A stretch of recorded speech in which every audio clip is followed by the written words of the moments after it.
السلام علیکم ورحمۃ اللہ وبرکاتہ۔ فلسطین اور اسرائیل میں آپسی جنگ جاری ہے اور یہ صدیوں سے چلا آ رہا ہے۔ آخر کیا وجہ ہے کہ مسجد اقصیٰ کے لیے وہ یہودی اسرائیلی اس کو حاصل کرنے کے لیے لڑ رہے ہیں اور مسلمان اس کو حاصل کرنے کے لیے لڑ رہے ہیں، اور جب یہ جنگ جاری ہوتی ہے، شروع ہوتی ہے، تب فلسطینی مسلمانوں کا ساتھ دینے کے لیے پوری دنیا کے مسلمان اکٹھے ہو جاتے ہیں۔ آخر کیا ہے اور مسلمانوں کو اور اسلام کو مسجد اقصیٰ سے کیا نسبت ہے، وہ جانتے ہیں۔ پوری ویڈیو ضرور دیکھیے گا۔ آپ کے بچے آپ سے پوچھے یا نہ پوچھے، آپ ان کو ضرور بتائیے گا کہ مسجد اقصیٰ سے ہم کو نسبت کیا ہے، کیوں ہم فلسطین سے محبت کرتے ہیں۔ آپ سنیے، ہم فلسطین سے اس لیے محبت کرتے ہیں کیونکہ فلسطین انبیاء علیہم السلام کا مسکن اور سرزمین رہی ہے۔ فلسطین سے اس لیے محبت کرتے ہیں کہ حضرت ابراہیم علیہ السلام نے فلسطین کی طرف ہجرت فرمائی۔ اس لیے فلسطین سے محبت کرتے ہیں کہ اللہ تبارک و تعالی نے حضرت لوط علیہ السلام کو اس عذاب سے نجات دی جو ان کی قوم پر اسی جگہ نازل ہوا تھا۔ اس لیے محبت کرتے ہیں فلسطین سے کہ حضرت داؤد علیہ السلام نے اس سرزمین پر سکونت رکھی اور یہیں اپنا ایک محراب بھی تعمیر فرمایا۔ حضرت سلیمان علیہ السلام اسی ملک میں بیٹھ کر ساری دنیا پر حکومت فرماتے تھے۔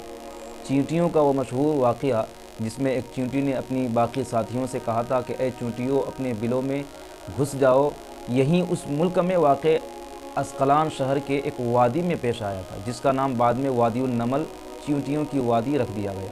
حضرت زکریا علیہ السلام کا محراب بھی اسی شہر میں ہے۔ حضرت موسیٰ علیہ السلام نے اسی ملک کے بارے میں اپنے ساتھیوں سے کہا تھا کہ اس مقدس شہر میں داخل ہو جاؤ۔ انہوں نے اس شہر کو مقدس اس شہر کے شرک سے پاک ہونے اور انبیاء علیہ السلام کا مسکن ہونے کی وجہ سے کہا۔ اس شہر میں کئی معجزات وقوع پذیر ہوئے، جن میں ایک کنواری بی بی حضرت مریم کے بطن سے حضرت عیسیٰ علیہ السلام کی ولادت مبارکہ بھی ہے۔ حضرت عیسیٰ علیہ السلام کو جب ان کی قوم نے قتل کرنا چاہا تو اللہ تبارک و تعالی نے انہیں اسی شہر سے آسمان پر اٹھا لیا تھا۔ ولادت کے بعد جب عورت اپنی جسمانی کمزوری کی انتہا پر ہوتی ہے، ایسی حالت میں بی بی مریم کا کھجور کے تنے کو ہلا دینا بھی ایک معجزہ الہی ہے۔ قیامت کی علامات میں سے ایک حضرت عیسیٰ علیہ السلام کا زمین پر واپس تشریف اسی شہر کے مقام سفید مینار کے پاس ہوگا۔ اسی شہر کے ہی مقام باب لد پر حضرت عیسیٰ علیہ السلام مسیح دجال کو قتل کریں گے۔ فلسطین ہی ارض محشر ہے، یعنی اسی فلسطین میں محشر قائم ہوگا۔ قیامت آئے گی اور جب محشر قائم ہوگا تو اسی فلسطین کی جگہ پر بیت المقدس میں حشر کا میدان قائم کیا جائے گا۔ اسی شہر سے ہی یاجوج ماجوج کا زمین پر قتال اور فساد کا کام شروع ہوگا۔ اس شہر میں وقوع پذیر ہونے والے قصوں میں سے ایک قصہ طالوت اور جالوت کا بھی ہے۔ فلسطین کو نماز کی فرضیت کے بعد مسلمانوں کا قبلہ اول ہونے کا اعزاز بھی حاصل ہے۔ ہجرت کے بعد حضرت جبرائیل علیہ السلام دوران نماز ہی حکم ربی سے آقا علیہ السلام کو مسجد اقصیٰ یعنی فلسطین سے بیت اللہ کعبہ مشرفہ کی طرف رخ کرائے گئے تھے۔ جس مسجد میں یہ واقعہ پیش آیا وہ مسجد آج بھی مسجد قبلتین کہلاتی ہے۔ پیارے آقا صلی اللہ علیہ وسلم معراج کی رات آسمان پر لے جانے سے پہلے مکہ مکرمہ سے یہاں بیت المقدس یعنی فلسطین تشریف لائے تھے۔ پیارے آقا صلی اللہ علیہ وسلم کی اقتداء میں انبیاء علیہ السلام نے یہاں نماز ادا فرمائی۔ اس طرح فلسطین ایک بار پھر سارے انبیاء کا مسکن بن گیا۔ سیدنا ابو ذر رضی اللہ عنہ کہتے ہیں کہ میں نے رسول کریم صلی اللہ علیہ وسلم سے عرض کیا کہ زمین پر سب سے پہلی مسجد کون سی بنائی گئی؟ تو آپ صلی اللہ علیہ وسلم نے فرمایا کہ مسجد حرام یعنی خانہ کعبہ۔ میں نے عرض کیا کہ پھر کون سی مسجد بنائی گئی تھی؟ تو حضور صلی اللہ علیہ وسلم نے فرمایا کہ مسجد اقصیٰ یعنی بیت المقدس۔ میں نے پھر عرض کیا کہ ان دونوں کے درمیان کتنا فاصلہ تھا؟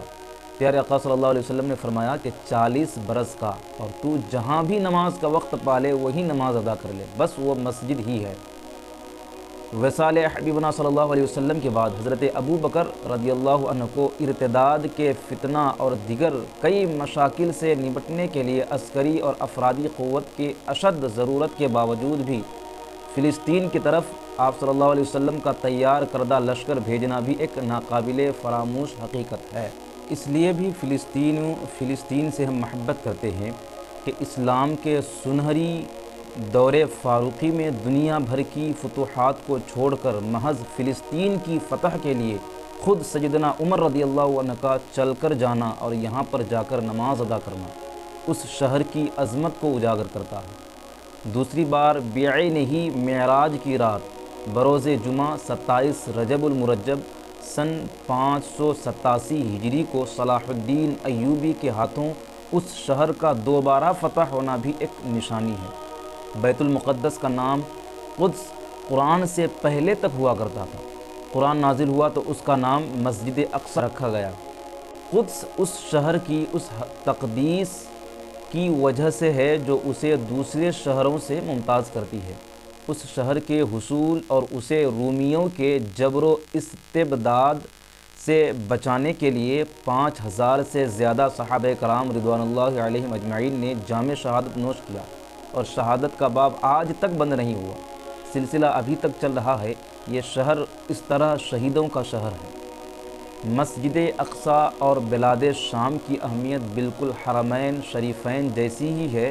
جب قرآن پاک کی یہ آیت والتین والزیتون وطور سینین وہذا البلد الامین نازل ہوئی تو حضرت سیدنا ابن عباس رضی اللہ تعالی عنہ کہتے ہیں کہ ہم نے بلاد شام کو التین یعنی انجیر سے، بلاد فلسطین کو الزیتون زیتون سے، اور الطور سینین کو مصر کے پہاڑ کوہ طور جس پر جا کر حضرت موسیٰ علیہ السلام اللہ پاک سے کلام کیا کرتے تھے اس سے استدلال کیا۔ اور قرآن پاک کی یہ آیت مبارک وَلَقَدْ كَتَبْنَا فِي الزَّبُورِ مِن بَعْدِ الذِّكْرِ أَنَّ الْأَرْضَ يَرِثُهَا عِبَادِيَ الصَّالِحُونَ سے یہ استدلال لیا گیا کہ امت محمد حقیقت میں اس مقدس سرزمین کی وارث ہے۔ فلسطین کی عظمت کا اندازہ اس بات سے بھی لگایا جا سکتا ہے کہ یہاں پر پڑھی جانے والی ہر نماز کا ثواب 500 گنا بڑھا دیا جاتا ہے۔ یعنی کوئی شخص اگر دوسری مسجد میں ایک نماز پڑھتا ہے، وہی نماز اگر بیت المقدس میں پڑھے گا تو اسی نماز کا ثواب 500 گنا زیادہ اس کو وہاں پڑھنے کی وجہ سے ملے گا۔ اللہ تبارک و تعالی بیت المقدس کو یہودیوں اسرائیلیوں سے محفوظ رکھے اور فلسطین کے مسلمانوں کی حفاظت عطا فرمائے۔ السلام علیکم۔